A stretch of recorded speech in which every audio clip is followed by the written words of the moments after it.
es en donde se guardan las intenciones. Obviamente no físicamente, nuestro corazón lo que hace es bombear sangre, pero la palabra del Señor nos enseña que cuando se refiere al corazón, se refiere allí a ese lugar donde tenemos nuestras convicciones, nuestras intenciones, las decisiones más profundas que hemos hecho en nuestra vida.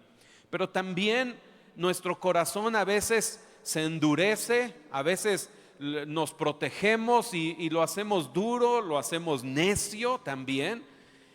Y necesitamos tener un corazón sensible al Señor. Y quiero llevarles a un salmo bellísimo, muy conocido, el Salmo 51.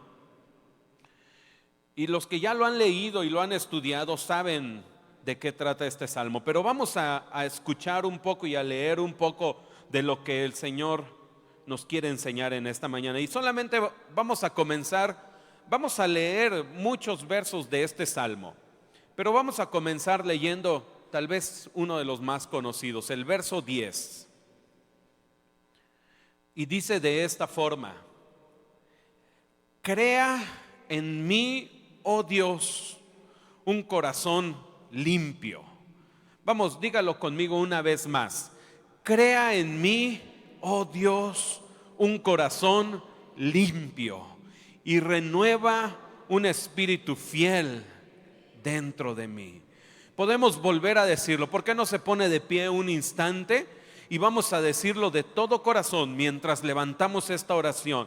Dígale al Señor estas mismas palabras una vez más, con todo su corazón, transparente, delante de Él. Estamos delante del Señor en este día. Dígale: Señor, crea en mí un corazón limpio. Renueva un espíritu recto, fiel dentro de mí. Santo Señor, hoy oramos para que tú pongas de tu espíritu en nosotros. Toca cada corazón en esta mañana. Que sea tu presencia y que sea tu palabra la que penetre hasta lo más profundo de nuestro ser. Rompe, en el nombre de Jesús, rompe toda atadura, tira toda barrera que hemos puesto delante de nosotros. Señor, que todo lo que impide acercarnos confiadamente delante de ti sea quitado de nuestras vidas. Hoy quita todo prejuicio, pero también rompe ese corazón de piedra que a veces ponemos, y que hoy volvamos a sentir como con un corazón de sangre, de carne y sangre, lleno de vida, lleno de libertad. Queremos tener libertad delante de ti. Espíritu Santo, muévete en medio de nosotros. Te lo rogamos en el nombre de Cristo Jesús, quien es nuestro Señor, nuestro Salvador, nuestro libertador. Amén, amén. Dale un fuerte aplauso. Amén. Tome su lugar, por favor.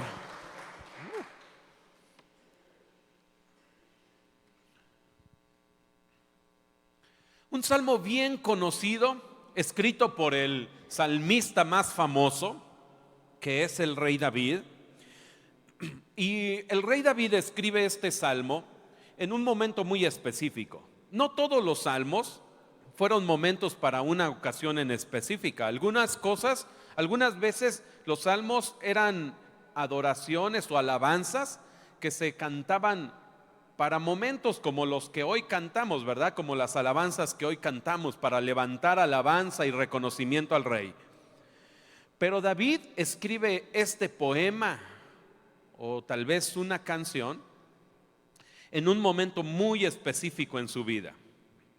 Él ya había sido coronado, él ya era el rey. Y dice la palabra del Señor que un día, cuando David que era tiempo de salir a la guerra, los reyes tenían que ir. Y me llama la atención que la historia narra que los reyes eran quienes tenían que encabezar e ir a la guerra en ese momento, en esos días. David decidió quedarse en Jerusalén y él estaba en su casa, en su palacio, y dice que en un momento él sale a un balcón y desde la altura ve a una mujer bañándose. Y él empieza a codiciarla en su corazón. La desea. Y esta mujer se llamaba Betsabé. Era una mujer seguramente muy atractiva, pero no era una mujer soltera. Ella estaba casada con un hombre llamado Urías. Urías era un oficial de David, era un soldado del rey. Aunque Urías no era de nacimiento judío, él era eteo, era de otra nación, pero se había unido al rey y entonces él había tomado todas las convicciones del rey. Así como ahora, no voy a evidenciar a nadie, pero seguramente aquí hay algunos que siguen a algún político o algún partido político como de hueso colorado, ¿verdad? La política es a veces un problema para platicarlo. Y bueno, cada uno tiene sus opiniones y a veces cuando expresamos nuestras opiniones en política como que nos empezamos a enojar, ¿verdad? Cuando son contrarias. Pero es porque hay personas que creen en otros, ¿verdad? En los líderes que existen en el mundo. Y a veces hay gente que adopta las convicciones de ese líder de tal forma que lo sigue hasta el final. Bueno, David era un líder que había pasado por muchas dificultades y en medio de esas dificultades se había encontrado con Urías y Urías había adoptado las convicciones de David, había creído que él era el ungido del Señor y se había convertido en un soldado muy leal y eso lo vemos en la historia. Entonces, continuando con esta narración, David, a pesar de que sabe quién era esta mujer y de quién era esposa, decide tomarla para sí. Él va y mantiene relaciones con ella. David, el rey David, cometió algunos errores muy horribles, muy terribles, y este fue tal vez el peor de todos, porque no solamente cometió adulterio, eso ya era un pecado delante del Señor, pero la forma y fue como una serie de estos errores. No sé si alguna vez le ha pasado que usted comete una mala equivocación, toma una mala decisión y empieza a traer como que una cascada de consecuencias. Y a veces uno quiere detenerlas con otras malas equivocaciones y en lugar de detenerla hace el problema aún más grande. Tal vez con mentiras, con engaños, con pecados. A David le estaba pasando lo mismo. David primero en su corazón codició a una mujer que no le pertenecía. Y no solamente eso, él la tomó para sí y luego hizo un plan porque la mujer queda embarazada. Y él hace un plan para ocultar su pecado. Le trae a Urías que estaba en el campo de batalla, lo trae desde allá y lo pone lo trae al palacio y trata de hacer de que él se llegue a su esposa, o sea, de que él tenga intimidad con su esposa, para que Urías pensara que el niño que estaba en el vientre o que el bebé que estaba creciendo en el vientre de la mujer era de él. Y las cosas no le salen a David porque Urías era leal hasta los huesos. Dice él: no, ¿cómo voy a hacer eso? ¿Cómo me voy a acercar a mi mujer y descansar en mi casa si el ejército del rey está allá en batalla? Imagínese, o sea, ¿cómo sería la cara de David al escuchar las palabras de Urías? Porque David en muchas ocasiones se había sobresalido por ser leal, por ser valiente, por ser transparente, pero en ese momento David estaba siendo un mentiroso, un engañador, y ser confrontado por la lealtad de Urías. Y Urías decide no estar con su esposa. Entonces David comete una equivocación aún peor. O sea, si nos quedáramos solo con esa historia, David luego se arrepiente y por eso estamos leyendo el Salmo, pero si nos quedáramos solo con esa historia, si solo conociéramos esa parte de la vida de David, uno diría, es un desgraciado, ¿verdad? Porque es terrible lo que hizo. No solamente se tomó a su esposa.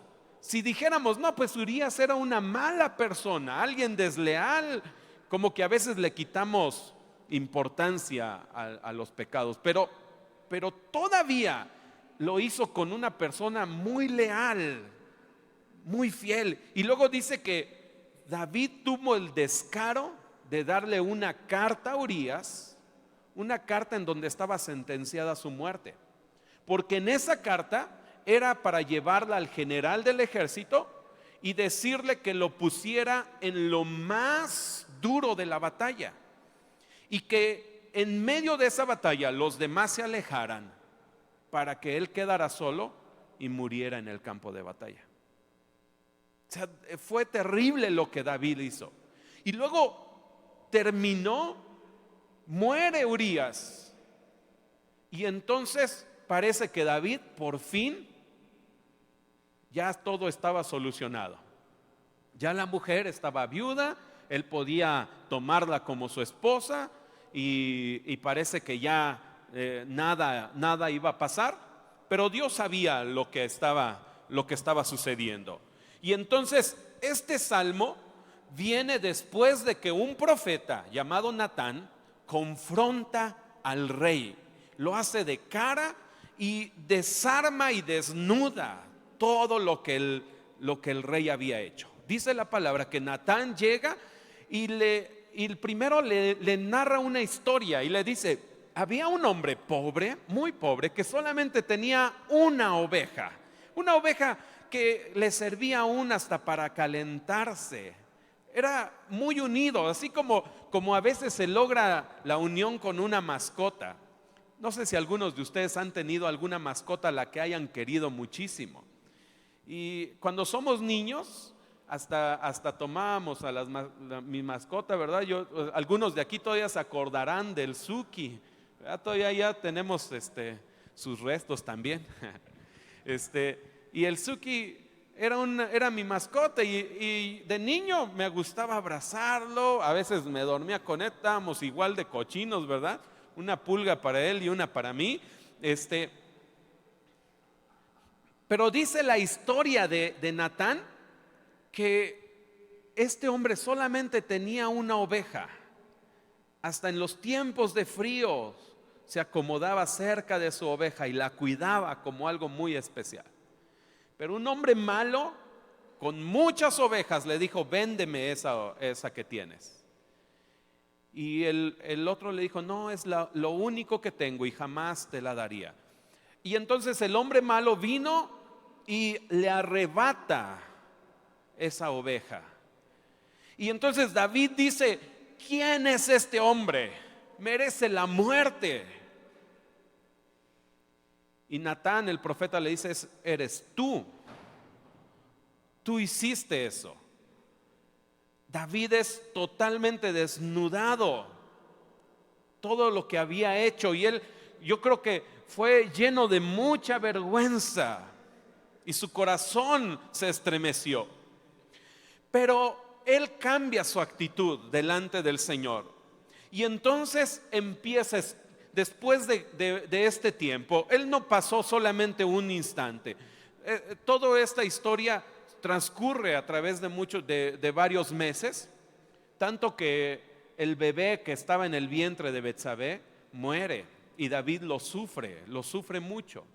Pero después de todo este tiempo de confrontación, de tristeza, de vergüenza, David escribe este salmo. Y él comienza con unos versos que son muy hermosos. Dice el verso 1: ten misericordia de mí, oh Dios, debido a amor inagotable, a causa de tu gran compasión, borra la mancha de mis pecados. Me llama mucho la atención que David no llega con una carta de presentación diciendo: Señor, acuérdate de que yo vencí al gigante. Señor, acuérdate de que yo he sido ungido desde niño. Acuérdate de las proezas, de que he matado a gigantes, de que he hecho. El Señor, no, Él no llegó así. Él llegó reconociendo la misericordia, el amor y la compasión de Dios. Tres cosas que usted y yo tenemos que tener en nuestra mente acerca de Dios. Porque cuando nosotros a veces queremos acercarnos a Dios, nos olvidamos de que Dios es bueno. Dios es bueno. Diga conmigo: Dios es bueno. Y miren, el pueblo de Israel, estando allí en el desierto, cuando Dios se presenta al pueblo de Israel, Dios mismo se presenta como alguien bueno, como alguien lleno de misericordia. En Éxodo 34 dice la palabra que él dijo estas palabras: Yahweh, el Señor, el Dios de compasión y de misericordia. Está hablando Dios y dice: soy lento para enojarme y estoy lleno de amor inagotable y fidelidad. Derramo amor inagotable a 1000 generaciones y perdono la iniquidad y la rebelión y el pecado. Pero no absuelvo al culpable, sino que extiendo los pecados de los padres sobre sus hijos y sobre sus nietos. Y uno podría decir: bueno, ahí Dios no es tan bueno, porque miren, todavía las consecuencias de los pecados de una persona se extienden hasta los nietos.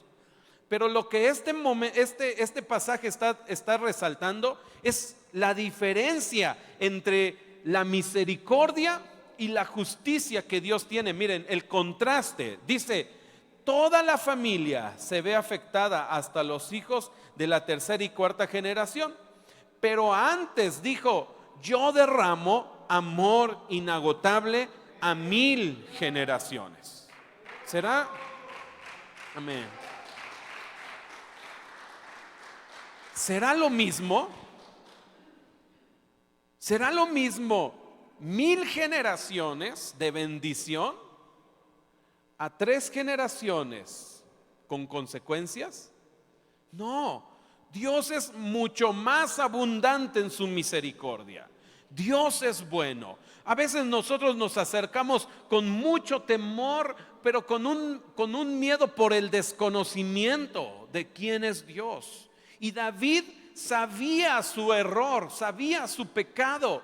Él había hecho algo horrible, pero se acercó a Dios con la convicción de que se acercaba a un Dios bueno, a un Dios misericordioso, a un Dios con amor inagotable, a un Dios de gran compasión. Y él se acercó confiado, sabiendo que Dios le perdonaba. Así que ese mismo Señor es nuestro Dios. Yo te digo a ti: Dios te ama, Dios quiere lo mejor para ti, pero es necesario que te abras delante de Él, pero también que tú tengas en tu mente así bien plantado, que Dios es bueno, Dios te ama. Amén. Yo creo que eso sí merece un fuerte aplauso, porque Él merece toda la gloria.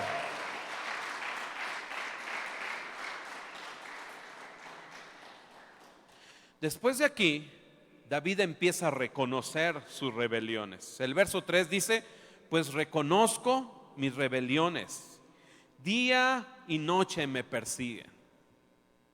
Veo a David muy avergonzado, pero él en este momento estaba siendo abierto y transparente. Mientras estaba estudiando esto, me hice esta pregunta: ¿en qué momento se habrá hecho público este poema? Porque David era el rey. Imagínense, sacando el poema del rey David que hacía evidente todo lo que él había hecho. David se atrevió a exponerse delante de todo el pueblo como un hombre que tenía muchos errores, pero fue ahora sí muy valiente. Yo quisiera que ustedes pusieran en su mente esto, porque a veces nosotros lo que hacemos es tratar de cubrirnos. Cometemos un error y hacemos lo mismo que David, nos cubrimos. Y en lugar de ir saliendo, nos vamos llenando de capas tras capas de errores, de malas decisiones, de pecados aún peores. David en este momento encontró libertad. Él dijo: yo reconozco toda mi rebelión, reconozco mis pecados, yo soy culpable de todo lo que hice. Porque se ve en él que había una vergüenza. Es que el pecado produce vergüenza en nosotros. Es muy horrible saber que uno ha pecado y tenerlo en la conciencia, en la mente. Duele. Uno dice, como que se siente expuesto y uno trata de cubrirse. Y Dios conoce ese sufrimiento. Hermanos, si alguien aquí hoy viene, ¿verdad? Porque yo no sé nada de ninguno de ustedes, no le estoy predicando a alguien en específico. O sea, no crea que yo le estoy diciendo, hoy voy a preparar este mensaje para que él o ella porque yo conozco su pecado. No, realmente yo no sé nada, ni tus pensamientos. Pero muchas veces cuando nosotros venimos parece que estamos bien. David así estaba cuando recibió al profeta Natán. Yo creo que hasta fue y lo abrazó, el profeta del Señor, ¿verdad? ¿Cómo estás? Bienvenido, bienvenido al palacio. Y tal vez hasta Natán en esos formalismos le dijo: ¿cómo está, rey? Muy bien, muy bien. ¿Y a ti cómo te ha ido? Así como platicamos todos nosotros cuando nos encontramos con otros. Pero en nuestra conciencia, algunos están sufriendo. Están pensando: si supieran lo que acabo de ver ayer, si supieran lo que he estado diciendo, lo que he estado sintiendo en mi corazón. Pero delante del Señor no hay nada oculto. Y hoy usted puede venir también delante del Señor, abrir y encontrar esa libertad para quitar ese sufrimiento que el pecado produce en nosotros. David dijo unas palabras que a mí me llamaron mucho la atención. En el verso 4 dice: contra ti y solo contra ti he pecado, he hecho lo que es malo ante tus ojos.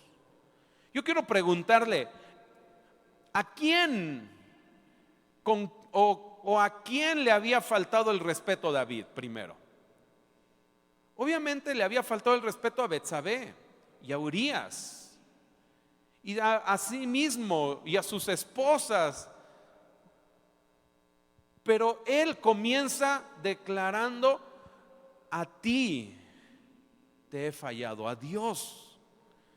Porque muchas veces cuando nosotros pecamos, nos olvidamos de que todo pecado es una ofensa directa en contra del Señor. Si tuviéramos esa conciencia, nos sería mucho más fácil no caer en la tentación. Y David vuelve a reconocer: es contra ti contra quien he pecado. A ti primero te he faltado. Algo parecido como lo que le pasó a ese hombre en esa parábola que el Señor Jesús contó en Lucas 15, si no mal recuerdo. ¿Se acuerda usted del hijo pródigo? Dice la palabra que este hijo, después de haber desperdiciado toda la herencia que el padre le había dado, después de haberla gastado en todo tipo de cosas, en riquezas, en vicios, en mujeres, y después de haberla tirado a la basura, todo lo que él tenía, cayó en la miseria. Y hasta ese momento, en su mente pudo reflexionar y dijo esa frase: he pecado. Bueno, él dijo esto: voy a volver a mi casa y le diré a mi padre, he pecado contra el cielo y contra ti. A veces tenemos que entender que le hemos fallado a Dios. Yo creo que eso está en nuestro corazón, pero a veces no está de forma consciente. Y hoy podemos decirle al Señor: yo he pecado contra ti, te he fallado. Si alguien en su corazón viene con ese peso en su espalda, hoy usted puede decirle también: te he fallado, perdóname. Y usted va a encontrarse con un Señor que es todo lleno en misericordia. Porque no podemos negarnos delante de Él. Estamos totalmente expuestos. Nadie aquí está cubierto. Delante del Señor todos estamos como desnudos. Todas las intenciones de nuestra mente, todas las palabras que hemos dicho, todo lo que hemos pensado y lo que hemos visto, todo está abierto delante del Señor. Nada puede ser oculto. Así que hoy usted puede y debe ser transparente delante del Rey. Y podemos hacerlo en esa confianza. Así que no deje que ningún prejuicio le impida. ¿Sabe por qué qué conmovió mi corazón? El día de ayer estábamos en una reunión, nos invitaron a una graduación. Por cierto, felicidades a Joy, ¿verdad? Que ella es quien nos invitó. Se graduó en un curso de misiones. Y entonces, en ese momento que estábamos allí, pasaron unos videos. Me conmovieron varias cosas de ese tiempo, pero pasaron unos videos. Entiendo que es como una película que está siendo producida. Y entiendo que la película está basada en 3 historias reales. Y una de las historias me conmovió mucho por una sola cosa. Cómo Dios a veces trata con nosotros y nos toca con algo muy pequeñito, ¿verdad? Con un detalle. Porque era la historia de un hombre que había sido pandillero y en la cárcel había conocido a Cristo. Entonces, pero él vivía en un lugar en África, y hay varios países que están viviendo guerras y guerrillas muy fuertes. Y entonces este hombre que había sido pandillero se arrepiente, toma al Señor como su Salvador, y cuando sale de la cárcel no solamente va a los suyos, sino él se atreve a ir hasta los lugares de más peligro en ese país. Y se mete allí en la selva donde están las guerrillas, en donde están esas culturas salvajes y que tienen costumbres, hasta podría decir como demoníacas, y haciendo cosas horribles, terribles. Pero la historia va narrando de cómo él, con su esfuerzo, ¿verdad? Y con la ayuda del Señor, logra transmitir el evangelio a otras personas y reciben a Cristo. Jóvenes reciben a Cristo. Y en ese momento, hay un momento cuando él ora por un par de jóvenes y dejan sus armas, las dejan así frente de ellos, como que las sueltan, y luego se levantan y danzan. Es esa expresión de alegría, de libertad, esa expresión de decir: ya no hay nada en mi espalda, soy libre. Esos hombres que habían cometido tal vez los pecados más horribles, en medio de esa selva, eran ahora los hombres más libres de toda condenación. Eso es lo que conmovió, ver a un hombre levantando sus manos, libre delante del Señor. A veces nosotros venimos delante del Señor con tantas culpas.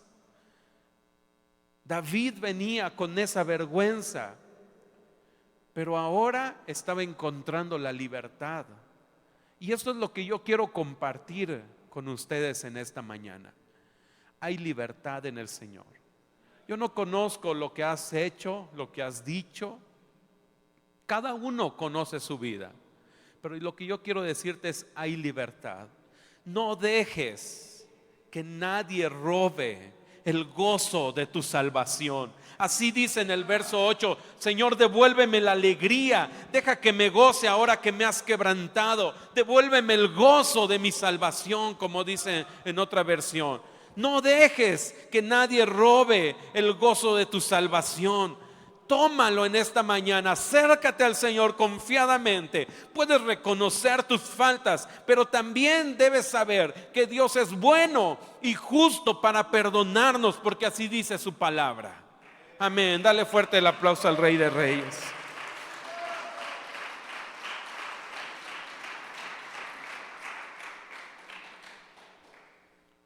Dice el verso 9: no sigas mirando mis pecados. Porque es terrible esa sensación de saber que alguien conoce y tú no puedes decir.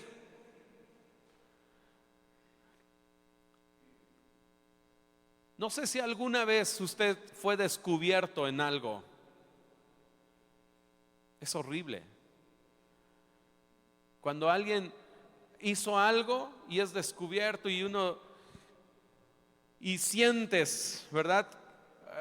A veces que te confrontan y entiendes como que saben, pero tú no quieres decir porque qué tal no saben. Y entonces estás así como que a la mitad.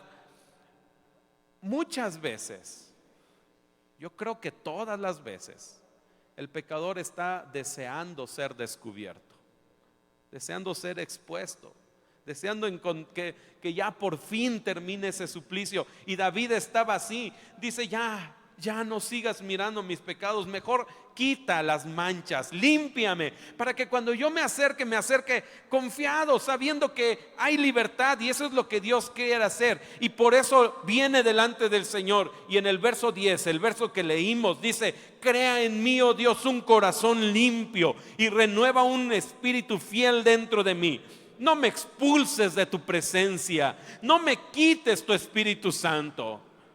Imagínese a David. David había visto el testimonio de Saúl.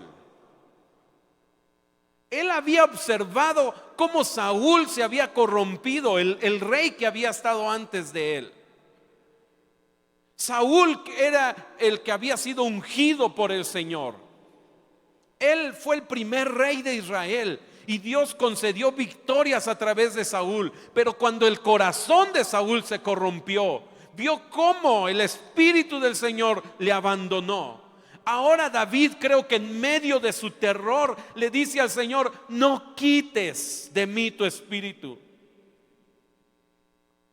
Hoy creo que muchos tenemos que decirle esto también al Señor: no quites tu espíritu de mí. Y yo quiero decirle que el Señor está guardándote. Por eso comencé recordándote que las misericordias del Señor son muchas, son muchas. No, el Señor no está así como que: ya me falló, ya de una vez vete. No, son muchas sus misericordias, una y otra vez. Dice que hasta 1000 generaciones Él nos perdona, Él tiene misericordia, Él es paciente para con nosotros.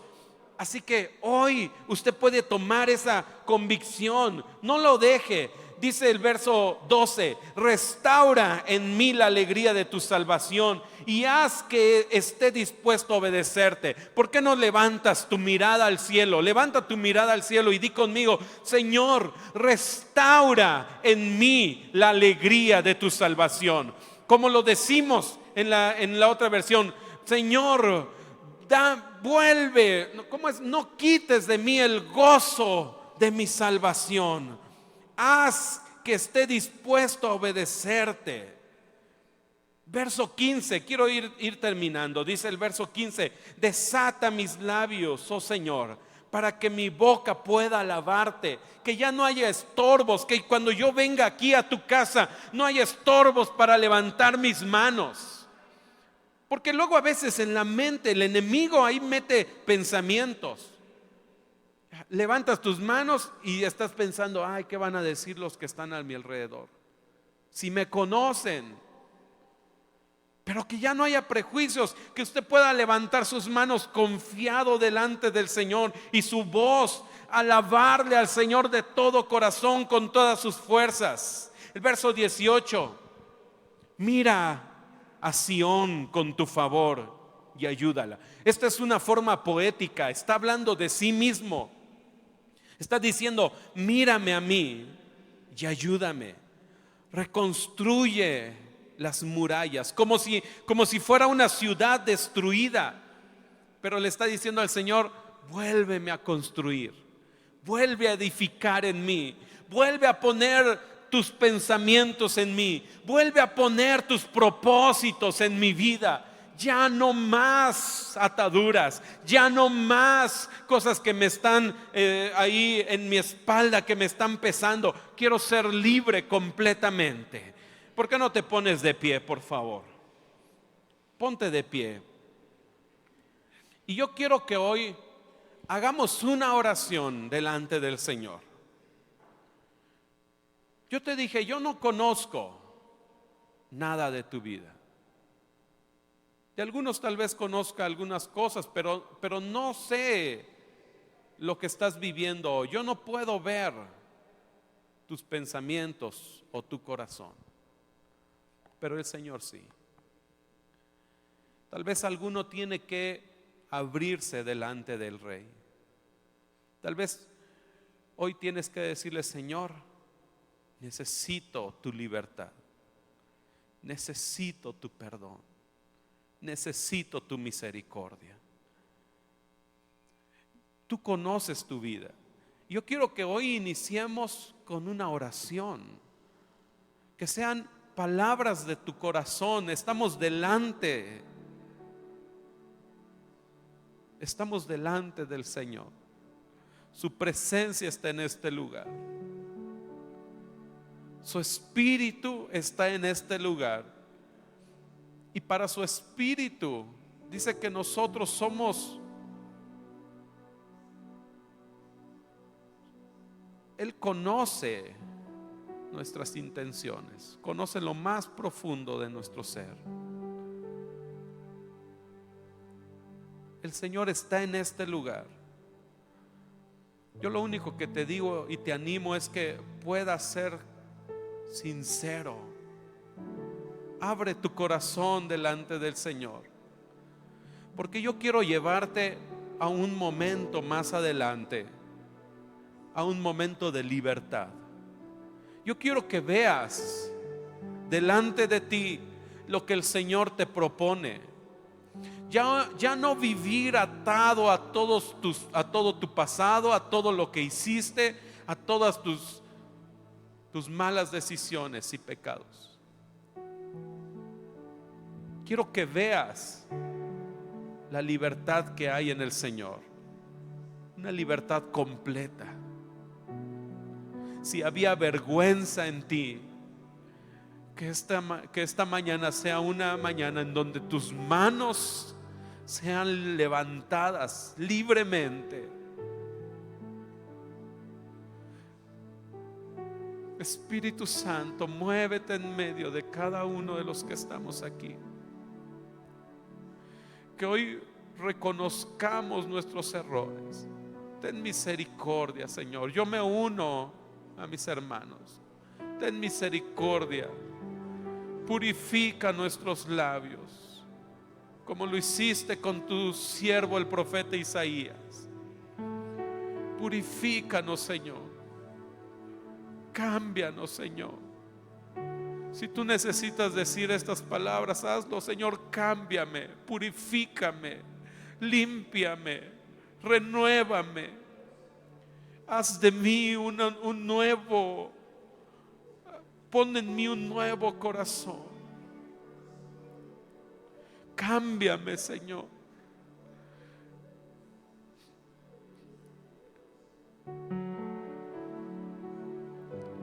Este es un tiempo de oración directo delante del Señor.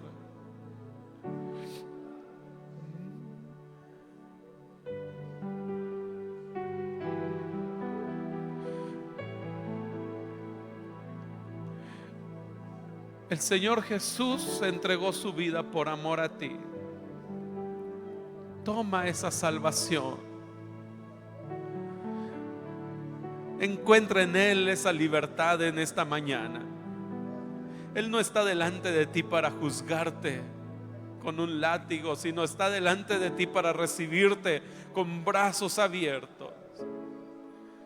Y hoy toma la libertad que el Señor te está ofreciendo. Que todas esas malas decisiones, todos esos pecados sean echados, como dice su palabra, hasta lo profundo de la mar. Allí quedan. Ya no hay más, ya no hay más vergüenza, ya no hay más condenación. Hay vida, hay libertad en Cristo Jesús.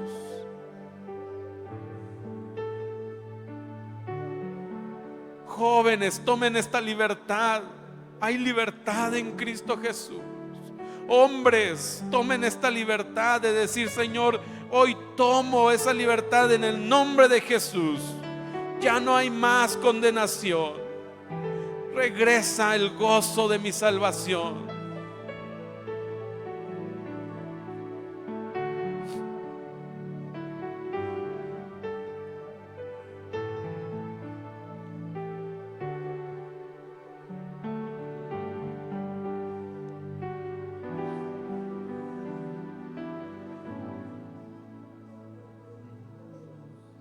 Renuévame, Señor Jesús. Ya no quiero ser igual. Vamos, levanta tu voz. Renuévame,